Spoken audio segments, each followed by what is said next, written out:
దప్పిక కొనే వారులారా నీళ్ళ యొక్క రండి, మా జాగ్రత్తగా అర్థం చేసుకోవాలి. రూకలు లేని వారులారా మీరు వచ్చి భోజనం చేయండి.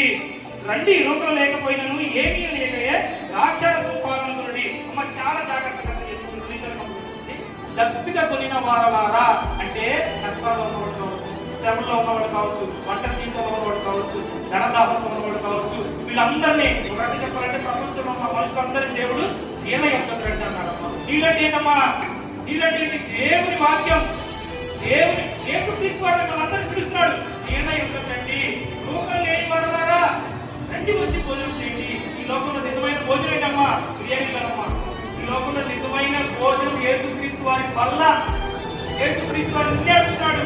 ఎన్నాడు నువ్వు రక్షణ దూరమైపోయినావు, నీ కుటుంబాన్ని రక్షణ దూరం నిలబడుతున్నావు, రమ్మని పిలుస్తాడమ్మా. యేసుక్రీస్తు వారు రమ్మని పిలుస్తారా? మీరు ఏమన్నాడు? నీళ్ళ యొక్క రండి, రూకలు లేని వారులారా వచ్చి భోజనం చేయండి. యేసుక్రీస్తు వారు ఇచ్చే భోజనాన్ని తీసుకోమన్నాడమ్మా. అదే కాకుండా కొంచెం కిందమ్మా, సంతృష్టి కలది ద్రాక్షారసం పాలన పొంది. ద్రాక్షారసం దేని సంతృష్టి ఉందమ్మా? ద్రాక్షారసం అనగా మారు మనసు, పాలనగా దేవుని వాక్యం.